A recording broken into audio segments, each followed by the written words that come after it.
1992 में भारत ने रशिया से डील फाइनल की, जिसके तहत रशिया क्रायोजेनिक इंजन को डेवलप करने की टेक्निक को भारत से सिर्फ 235 करोड़ रुपयों में शेयर करने वाला था, जबकि इसी टेक्निक के लिए अमेरिका ने भारत से 900 करोड़ और फ्रांस ने 600 करोड़ रुपए मांगे। उस समय अमेरिका के तत्कालीन राष्ट्रपति जॉर्ज डब्ल्यू बुश के दबाव में आकर रशिया ने भारत को ये टेक्निक ट्रांसफर करने से इनकार कर दिया, क्योंकि तब अमेरिका ने रशिया को ये धमकी दी थी कि अगर रशिया ने भारत की सहायता की तो बदले में रशिया को सीक्रेट 5 लिस्ट से हटा दिया जाएगा।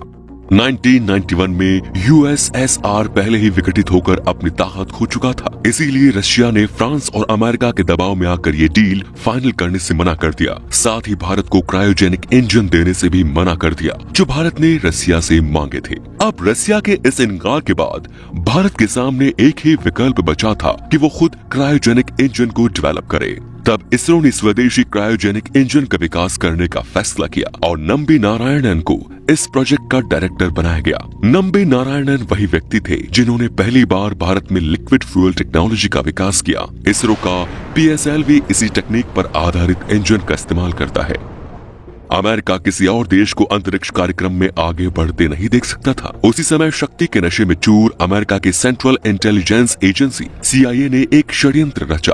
बात 1994 की है। केरल पुलिस ने मालदीव से बिलोंग करने वाली जासूस मरियम रशीदा और फौजिया हसन के खिलाफ वीजा एक्सपायर होने के बावजूद भारत में रहने के लिए केस दर्ज किया। जब इन्हें पकड़ा गया तो पता चला कि ये जासूस भी है। पूछताछ के बाद इन्होंने क्रायोजेनिक प्रोजेक्ट के डायरेक्टर नंबी नारायणन का नाम ले लिया। आरोप था कि नंबी नारायणन दुश्मन देशों को काउंटी के क्रायोजेनिक इंजन टेक्नोलॉजी के गोपनीय दस्तावेज और जानकारी को ट्रांसफर कर रहे हैं। ठीक अगले ही महीने केरल पुलिस ने इसरो के 2 बड़े वैज्ञानिक डी शशि कुमार और नंबी नारायणन को गिरफ्तार कर लिया। इन पर आरोप था कि ये इंजन के विकास से जुड़ी जानकारी विदेशी एजेंट को सौंप रहे हैं। साथ ही आरोप था कि ये सारे के सारे मॉडल्स के डिजाइन पाकिस्तान को लाखों रुपयों में बेच रहे हैं। नंबी नारायणन पर देशद्रोह का मुकदमा दर्ज हो चुका था। इस पूरी साजिश में पॉलिटिशियन भी इन्वॉल्व थे। देश को स्पेस मिशन में आगे बढ़ने से रोकने के लिए ये एक बहुत बड़ी साजिश थी। 23 अक्टूबर 2017 को उनकी ऑटोबायोग्राफी ओरम कालुदे ब्राह्मण पथम रिलीज हुई, जिसमें उन्होंने बताया कि 50 दिन तक इन्हें जेल की सलाखों के पीछे रखा गया। इंटेरोगेशन के दौरान इन्हें खूब मेंटली और फिजिकली टॉर्चर भी किया गया। इन्हें तरह तरह की यातनाएं दी गई। उन्हें 30 घंटे तक खड़ा रखा गया, जब तक ये बेहोश होकर गिर नहीं गए। साथ ही इन्हें गद्दार और देशद्रोही घोषित किया जा रहा था। इस बीच इनके परिवार ने बहुत कुछ सहा। इनके परिवार को मंदिर जाने पर पुजारी प्रसाद नहीं देते थे। बच्चों को मसाज में तिरस्कार झेलना पड़ रहा था। सोसाइटी के लोग इनके परिवार से नफरत करने लगे। इनके साथ परिवार भी देशद्रोही करार किया जाने लगा। इनकी पत्नी मीना नारायणन एक बार ऑटो रिक्शा से किसी काम से बाहर जाने के लिए निकली तो रिक्शा ड्राइवर ने उन्हें रिक्शे में बिठाने से इनकार कर दिया। घर के सामने नारायणन के पुतले जलाए जा रहे थे।